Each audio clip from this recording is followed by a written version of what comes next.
الأنبياء والمرسلين وعلى آله وأصحابه أجمعين. أما بعد فأعوذ بالله من الشيطان الرجيم. بسم الله الرحمن الرحيم. ألف لام ميم ذلك الكتاب لا ريب فيه. وقال تعالى في موضع آخر إنا نحن نزلنا الذكر وإنا له لحافظون. وقال النبي صلى الله عليه وسلم خيركم من تعلم القرآن وعلمه أو كما قال عليه الصلاة والسلام. معزز مہمانان اعزام، حضرات اساتذہ کرام اور عزیز طلبہ، ہم اور آپ حضرات کے لیے بڑی خوشی کا مقام ہے کہ آج جس جگہ ہم یہاں اکٹھا ہوئے ہیں یہ قرآن پاک کی تکمیل کی مجلس ہے. احادیث کے اندر آتا ہے کہ جب ایسی مجلسیں لگتی ہیں تو فرشتے چاروں طرف سے ایسی مجلسوں کو گھیر لیتے ہیں اور ایسی مجلس کے اوپر اللہ کی رحمت، اس کا سکینہ اور جو ہے اس کی نعمتوں کی بارش ہوتی رہتی ہے اور آخر میں اللہ تعالیٰ سارے کے سارے مجلس والوں کی مغفرت فرما دیتے ہیں.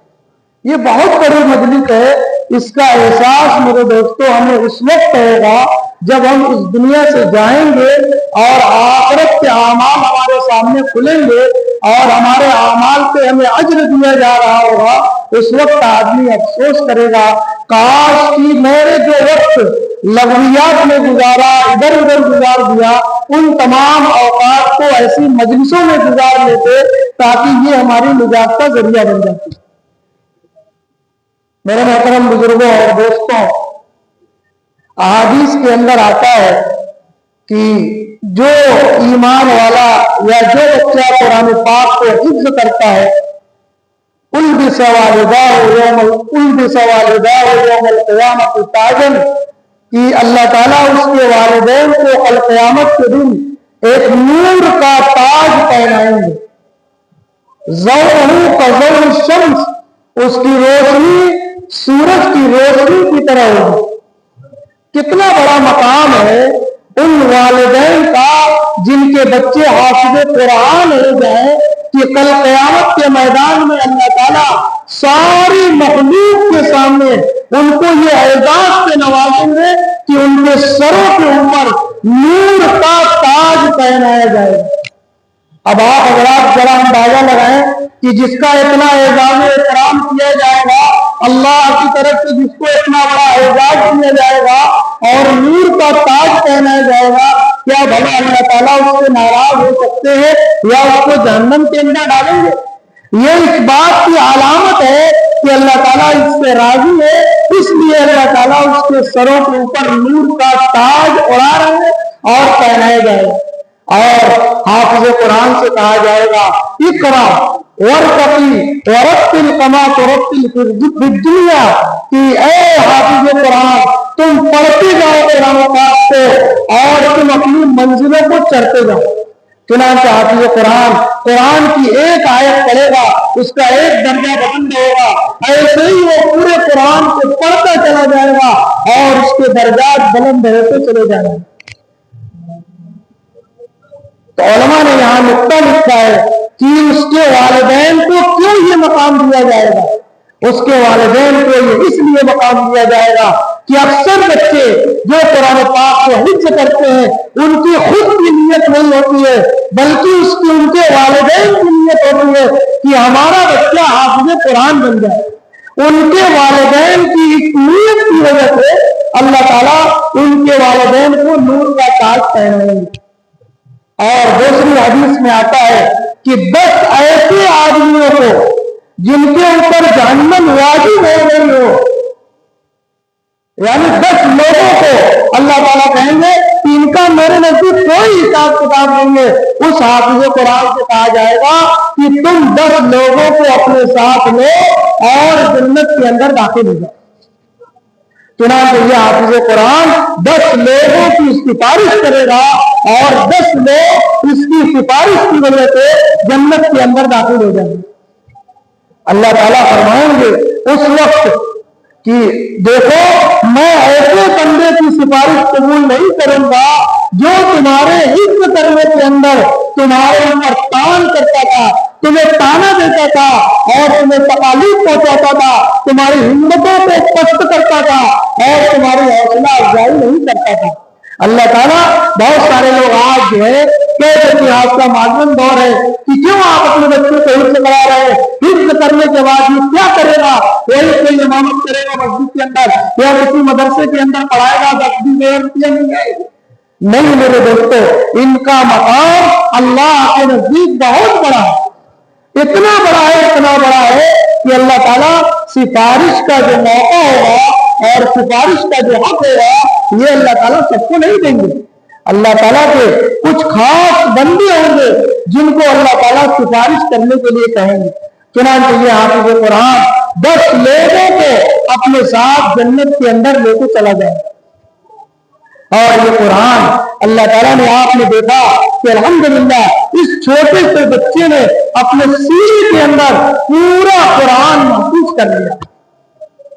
یہ اللہ کا ایک بہت بڑا معجزہ ہے۔ دنیا کے اندر بہت ساری کتابیں ہیں مگر آپ کو کوئی ایسی کتاب کا حافظ نہیں ملے گا جس کی نینوان پوری کتاب اس کو یاد ہے۔ بہت ساری کتابیں مگر قرآن کا یہ اعجاز ہے اور قرآن کا یہ معجزہ ہے کہ قرآن نینوان محفوظ ہے، ایک ایک حرکت اور ایک ایک سکنات حرکات کے ساتھ محفوظ ہے۔ آپ چھوٹا سا بچہ ہو، اس کے سامنے آپ قرآن پاک کی اگر تلاوت کریں، اگر ایک زیر زبر کی آپ غلطی کریں گے اس بچے کو یاد ہوگا، فوراً وہ نمبر دے دے گا آپ کو اور کہے گا کہ نہیں یہ ایسے نہیں ایسے۔ کیوں؟ اس لیے کہ میرے دوستو اللہ نے اس کتاب کی حفاظت کا ذمہ لیا۔ آج ہم کمپیوٹر کے اندر بہت ساری چیزوں کو محفوظ کرتے ہیں، ایک سافٹ کاپی ہوتی ہے، ایک ہارڈ کاپی ہوتی ہے، جو چیز لکھا رہتا ہے جو ظاہر ہوتا ہے دکھائی دیتا ہے اس کو سافٹ کاپی کہتے ہیں، اور جو اندر ہوتا ہے اس کو ہارڈ کاپی کہتے ہیں۔ اللہ تعالیٰ نے قرآن پاک کی بھی حفاظت انہی دونوں طریقے سے کرائی ہے کہ ایک قرآن کے ظاہری الفاظ ہے جو قرآن ہمارے سامنے دکھائی دے رہا ہے، اور ایک قرآن کی ہارڈ کاپی ہے جو حفاظ کے سینے کے اندر موجود ہے۔ پوری دنیا، اگر پوری دنیا سے بہت سارے لوگوں نے، حکومتوں نے اپنے وقت میں یہ چاہا کہ قرآن کو دنیا سے ختم کر دیا جائے، چنانچہ انہوں نے قرآن کے بہت سارے نسخوں کو جلا دیا، مگر میرے دوستو قرآن یہ سینے کے اندر موجود ہے، تم سینے سے نہیں نکال سکتے ہو، تم جلا تو سکتے ہو اور جلا تو سمندر میں ڈال سکتے ہو یا چناؤ ڈال سکتے ہو، مگر جو ہمارے سینوں میں قرآن موجود ہے کوئی مائی کلام اس قرآن کو یہاں سے نکال نہیں سکتا ہے۔ چنانچہ اللہ تعالیٰ نے اس قرآن کی ہارڈ کاپی جو ہے وہ حفاظ کے سینے کے اندر رکھ دی ہے۔ آج یہ جو ہے تکنیکی دور ہے اور جو ہے نئی نئی ایجادات ہوتی ہیں، معمولی سی پین ڈرائیو ہوتی ہے اور چپ ہوتی ہے، اس کے اندر بڑی بڑی لائبریریاں جمع کر دی جاتی ہیں۔ اللہ تعالیٰ نے حافظ قرآن اور اس امت پر اتنا احسان فرمایا ہے کہ اللہ تعالیٰ نے اس امت کے افراد یعنی امتیوں کے دلوں کے اندر ایک پین ڈرائیو رکھ دیا ہے اور ایک چپ رکھ دیا ہے جس کے اندر بے پناہ چیزیں آدمی اس کو محفوظ کر سکتا ہے۔ اللہ تعالیٰ کا اس امت کے اوپر یہ بہت بڑا احسان ہے۔ اس لیے میرے دوستو اللہ نے جو قرآن کی ہمیں دولت دی ہے ہمیں اس کی قدر کرنی چاہیے۔ اور ایک اور بہت بڑی چیز ہے کہ جب آدمی قرآن پاک کو حفظ کر لیتا ہے تو جناب محمد رسول اللہ صلی اللہ علیہ وسلم سے اس کا تعلق جڑ جاتا ہے، کیونکہ آپ صلی اللہ علیہ وسلم خود حافظ تھے اور قرآن پاک کو آپ خود پڑھا کرتے تھے۔ حافظ کے اندر آتا ہے کہ جب رمضان المبارک کا مہینہ آتا تھا تو سیدنا جبرائیل علیہ السلام آپ صلی اللہ علیہ وسلم کے پاس آتے تھے اور آپ سے دور کرتے تھے، یعنی آپ صلی اللہ علیہ وسلم جبرائیل علیہ السلام کو سناتے تھے اور وہ ان کو سناتے تھے۔ چنانچہ رمضان میں دیکھتے ہیں کہ استاد ایک دوسرے کو سناتے رہتے ہیں جس کو دور کہتے ہیں ہماری زبان کے اندر۔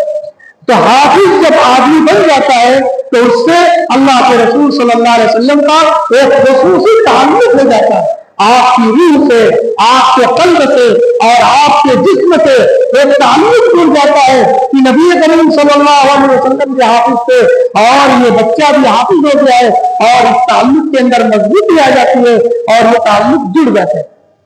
یہ میرے دوستو، یہ اللہ تعالیٰ کی ہمارے اوپر اور اس امت کے اوپر یہ بڑے بڑے انعامات ہیں کہ اللہ تعالیٰ ان انعامات کے ذریعے سے اس امت کے مقام کو بلند کرنا چاہتے ہیں۔ اللہ نے ایک عظیم کتاب ہمیں دیے کہ ذالک الکتاب لا ریب فیہ، یہ ایک ایسی کتاب ہے جس کے اندر ذرہ برابر بھی کوئی شک شبہ نہیں ہے۔ اس بات کے اندر یہ من عند اللہ، اللہ کی طرف سے نازل کی گئی۔ سیدنا جبرائیل علیہ السلام جو فرشتوں میں سب سے اولو العزم پیغمبر ہیں، ان کے ذریعے سے یہ قرآن جناب محمد رسول اللہ صلی اللہ علیہ وسلم پر جیسی جیسی ضرورت پڑتی گئی، 23 سال کے اندر اللہ تعالیٰ نے اس قرآن پاک کو آپ صلی اللہ علیہ وسلم کے اوپر نازل کیا، اور اس وقت سے لے کر قیامت تک یہ دنیا کی واحد کتاب ہے کہ اللہ تعالیٰ نے اس کی حفاظت کا ذمہ لیا۔ اِنَّا نَحْنُ نَزَّلْنَا الذِّكْرَ وَإِنَّا لَهُ لَحَافِظُونَ، کہ ہم نے اس قرآن کو نازل کیا ہے اور ہم ہی اس کی حفاظت کرنے والے ہیں۔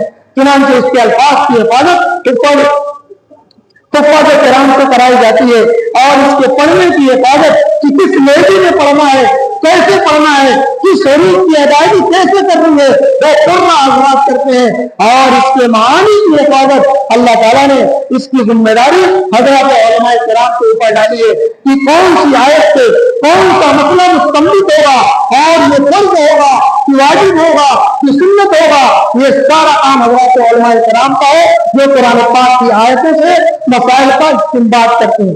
اللہ تعالیٰ نے پورے قرآن کی حفاظت کا ذمہ لیا ہے، اور اس کی حفاظت اللہ تعالیٰ کر رہے ہیں۔ ہماری خدمت ہے کہ ہمارا بھی اگر تھوڑا تعاون اس کے اندر ہو جائے تو اللہ تعالیٰ انہی حفاظت کی برکت سے ہمارا بھی انشاءاللہ بیڑا پار کر دیں گے۔ اس لیے میرے دوستو، قرآن پاک کی تلاوت کا ہمیں اہتمام کرنا چاہیے۔ روزانہ تھوڑی دیر آپ ہے نا، کسی بھی نماز کے بعد یا تنہائی میں بیٹھ کر تھوڑا سا آپ قرآن پڑھیں، ایک ایک حرف پر ایک نیکی ملے گی۔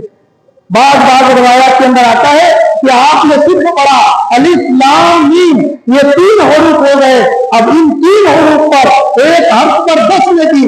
اگر صرف آپ نے الف لام میم پڑھ دیا، آپ کے نامہ اعمال میں 30 نیکیاں لکھ دی جائیں۔ کتنا بڑا ثواب ہے، اور ہم لوگ میرے دوستو اس سے غفلت کے اندر پڑے ہوئے ہیں۔ چنانچہ قرآن پاک کی تلاوت کا ہم خود اہتمام کریں، اور اپنے گھر کے جو بچے ہیں، جو ہمارے گھر کی مستورات ہیں، ان سے بھی ہم پڑھنے کی تاکید کریں۔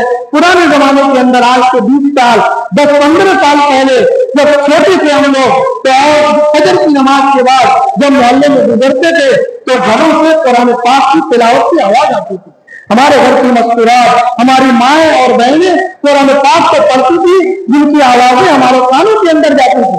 آج میرے دوستو زمانہ بدل گیا ہے، بہت کم ایسی مائیں اور بہنیں ہیں جو قرآن پاک کی تلاوت کا اہتمام کرتی ہیں، اور آج اس کی دوسری چیزوں میں اس کی جگہ لے رہی ہے۔ لہٰذا ہمیں اسی چیز کو پھر اپنے گھروں کے اندر زندہ کرنا ہے کہ خود بھی قرآن پاک کو پڑھنا ہے، اور اس کو پڑھانے کے اندر اگر آپ نے اپنی جو ہے مدد سے، اپنی تعاون سے اگر کسی ایک بچے کی ذمہ داری لے لی کہ ہمیں فلاں کا لڑکا ہے، ہمیں اس کو اپنی خرچ سے حافظ قرآن بنانا ہے، تو میں اس بات کی گارنٹی لیتا ہوں کہ اللہ نے آپ کی جنت کو پکی کر دیا۔ اگر آپ اس کا تعاون کریں گے، اس کے بھرپور مدد کریں گے، تو اللہ تعالیٰ اس پر آپ کو جنت کے اندر ضرور داخل کر دیں گے۔ یہ آپ ذریعہ بنیں گے اس کے حفظ قرآن کی۔ اس لیے میرے دوستو ہمیں قرآن کو خود بھی پڑھنا ہے، اس کے احکامات پر عمل کرنا ہے، اور قرآن پاک کے اندر جن جن چیزوں سے منع کیا گیا ہے ان تمام اعمال سے ہمیں رکنا ہے۔ اللہ تعالیٰ ہمیں بھی آپ حضرات سے بھی ان باتوں پہ عمل کرنے کی توفیق عطا فرمائے۔ آپ حضرات دعا کریں، ایسے موقع پر دعائیں بھی قبول ہوتی ہیں۔ اللہ تعالیٰ سے دعا فرمائیں